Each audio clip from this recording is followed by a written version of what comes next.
Yeah, quick little video here on my 350 Legend build. Since I made this original video here, I've been doing some research on them and watching some videos on the different loads and the different, types of ammo and that you can get for them. And I was actually considering this gun as a hunting type gun that I'm building. I watched the videos. This thing will blow two hams into chipped ham and cut the third one in half and put shrapnel in the fourth. So that's got to be like shooting through more than two deer in my book. So, well, I don't know. To me, that sounds like you got to watch your collateral damage pretty close because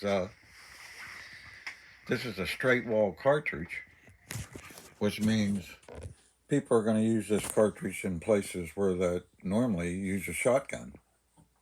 In a more rural area, or not a rural, but more populated area, where you got to use a slug. A lot of them states and counties and that are allowing these straight wall casings. But shooting straight into us to a full-size ham, half a ham, and it blows that one and the next one completely up, makes me think if you didn't get the right shot on a deer and you gut shot it, you'd blow clear through that deer and into the next county. Plus, it seems to me it'd blow a lot of your meat up. So I don't know, but maybe if you was hog hunting or something, that's a good thing.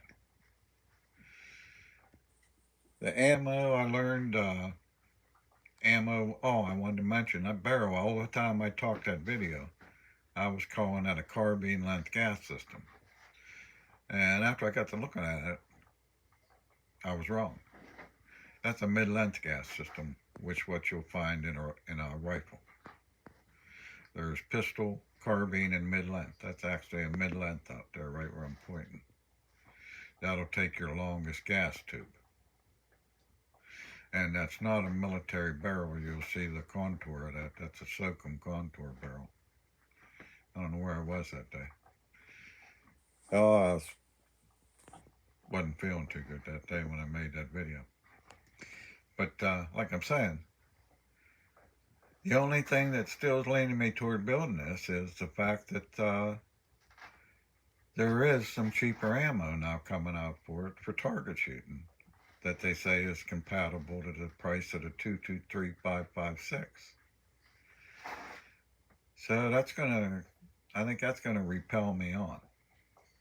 What this is actually, the 300 Legend is actually a 9mm or 357 caliber bullet. It's a 357 Magnum bullet shoved into a AR15 casing with the neck cut off. I mean, it's refined a little bit, but basically, if you had to, and you had some brass, you could make your own. You could cut down a 5.56 casing, shove either a 9mm or a 357 Magnum bullet in it, and shoot it.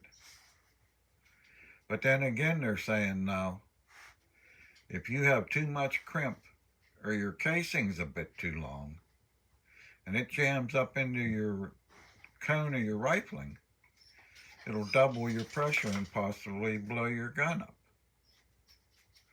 So that makes me skeptic of reloading.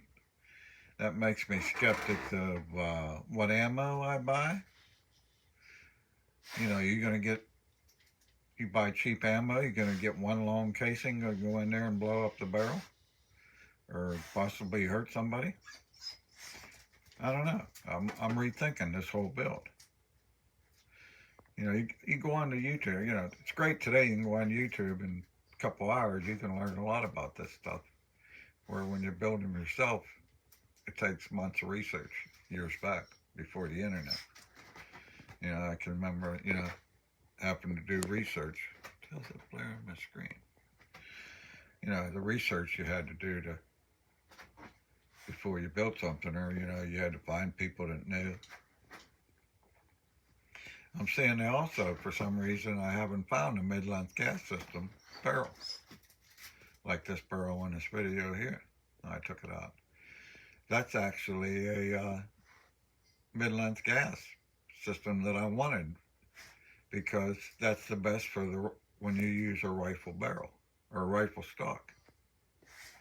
But I haven't located one yet. I'm actually bidding on a 16-inch carbine system. But obviously that's what they're running in this caliber is the carbine gas system. Obviously they're not making a mid-length because it don't function as good. That's what it feels like to me. Oh, look, I got rid of that, whatever that was. Must have been my hand. But like I say, I'm going to do a little more research, but, you know, I got talked into it to do it again when I found out you could get cheap ammo and for plinking. Because I'm not going to hunt. I'm too old. I'm 69 years old. I'm never going to go hunting again. Sounds to me this would be a good pig gun that, or something you didn't care about the meat after you shot it, but God, if you'd shot a small deer, you'd lose a whole front shoulder, you know? I don't know. But that thing about the ammo jamming tighter in the chamber, giving the gun more pressure, sounds scary to me. And they're saying use a special lead crimp die so you crimp it right. If you crimp it wrong, you make it more pressure, it could blow your gun up. Now, that don't sound too good to me, you know? But I'm going to do a little more research and see what I come up with. I was also I was looking at bolts, and I'm going to make a video on the different bolts and how you tell what bolts you got in your gun. Kind of like AR15 bolt, you know, for the complete idiot.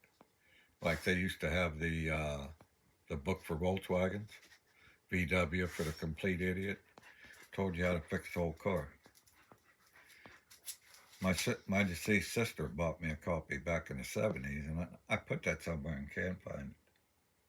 It breaks my heart that I lost that. But I'm drifting off again. I got to stop saying but so much. But like I say, I'm going to check into that ammo a little more. And some more reviews to see if people are having these guns blow up. Or if that warning about them blowing up is just for reloading purposes. To be extra careful. I'm not sure. But hey, we'll get back to you and see what we figure out. Like I say, I'm bidding on a barrel. Goes off in 2 days. I'm going to drop down to a 12-inch handguard. Got a little something special idea for the handguard I'm working on. And the stock, but a little crooked there. But we'll see what happens. And like I say, I'm going to have this video out tomorrow here, maybe the next day on these bolts. So people got an idea what bolt they got. If you're going to buy one, what you need. You know, the bare minimum. There's no use putting you can put a lot of money in a bolt for all kind of special stuff you don't really need. So we'll get over to talk about just the basic you need to get by and have a good functional gun that's going to be reliable at the lowest cost. I've been working on start trying to polish my mics up there. I got me some Mothers and some brass over there, and I'm going to start working on them CB stuff. I haven't been out in the shop. Doctor told me, go out in your shop, you're probably going to have a stroke, so I've been kind of taking it easy, just playing with these guns. Don't mind all my dust. I got dust everywhere. I can't keep this basement undusty. I got too much dusty junk in it. Too much stuff everywhere. As my buildings outside got bad, and when I got older, I just started bringing stuff in here. I'm full to the max. But hey, I'm rambling on again, so everybody have a good evening. It's like Friday. I'm going to do a little more research on this 350 Legend, let you know what I come up with. It's like I say, all I'm ever going to do is plink with it. And if there's affordable plinking ammo and it has good reviews of being safe, I'm probably going to go ahead with this. Well, I'm going to have to go ahead anyway. I put a bid on a barrel, so we'll see what happens, unless I get outbid. Everybody had a good one, and check back with me on these this here bolts for the AR lesson to identify your bolt, or even to buy one if you're thinking about buying one. You can look at the one you got and realize maybe you want a better one. I don't know. We'll see when we get into that on the next one. Everybody have a good one. Check out my other videos and come back some more.